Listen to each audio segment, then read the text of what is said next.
নির্বাচনটাকে একেবারে স্বচ্ছ সুন্দর করতে চাই, কোনো কিছুকে ভেজাল মিশ্রিত করে আগামী নির্বাচন সংশয়পূর্ণ বা অনিশ্চয়তা এগুলো যাতে কোনোভাবে তৈরি না হয়, আমরা সেই পরিবেশটা চাই। এবং আমরা সংশ্লিষ্ট যারা করছেন তাদের প্রতি আমি এই আবেদন জানাতে চাই যে আগামী নির্বাচনকে ক্ষতিগ্রস্ত করতে পারে এরকম কোনো ইস্যুকে সামনে এনে এই সময় ক্ষেপণ করে স্বল্প সময়ের ভিতরে একটি রাজনৈতিক অনাকাঙ্ক্ষিত উত্তাপ এবং সংশয়, মিসট্রাস্টের মানে একে অন্যের প্রতি আস্থাহীনতার যে পরিবেশ সেটা যেন না হয় আমি সে অনুরোধ করছি।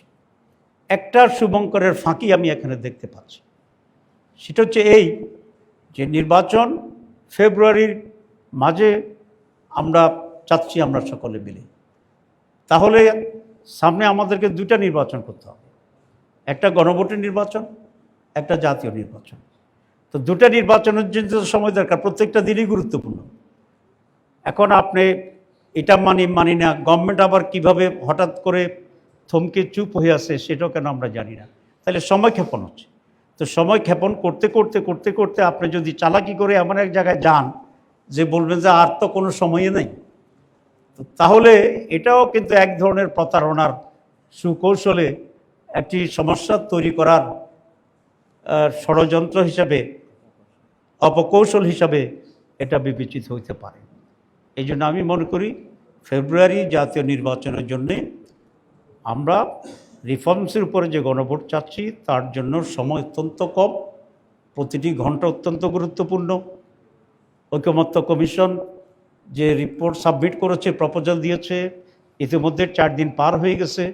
আমরা আশা করেছিলাম সময় এবং অবস্থা বিবেচনা করে এই সরকার সাবমিশনের পরের দিনেই একটা আদেশ জারি করবেন এবং সেই আদেশের ভিত্তিতে বাকি যে কাজগুলো আছে গণভোটের প্রস্তুতি সহ এগুলো দূরীকরণ করবেন। সরকার কিন্তু এখনও সেটা করেনি। আমরা এর ভিতরে কোনো দুরভিসন্ধি আছে কি না এটা আমরা বুঝতে পারছি না। আমি চিফ অ্যাডভাইজারের কাছে জাতির পক্ষ থেকে, জামাত ইসলামীর পক্ষ থেকে অত্যন্ত জোরালো আবেদন, নিবেদন, দাবি পেশ করতে চাই যে আপনি আর কোনো সময় ক্ষেপণ না করে জুলাই সনদের উপরে যে এনসিসি যে আপনাদের কাছে জমা দিয়েছে যে প্রস্তাব, সেটার ভিত্তিতে ওরা যেটা বলেছেন একটি আদেশ জারি করা, অনতিবিলম্বে আপনি আদেশ জারির ব্যবস্থা গ্রহণ করবেন। এটা যদি ডিলে হতে থাকে তাহলে জনমনে আবার নানা ধারণা এবং বিভ্রান্তি তৈরি হবে। আপনার সম্পর্কে, আপনার সরকার সম্পর্কেও জনগণ ধীরে ধীরে আস্থা হারাতে শুরু করবে। আর যদি এই সরকারের উপরে মানুষ আস্থা হারিয়ে ফেলে তাহলে এই সরকারের পক্ষে দুটো নির্বাচন অনুষ্ঠান করার যে কপারেশনের প্রয়োজন জনগণের, সেটা কিন্তু প্রশ্নবোধক হয়ে যাবে।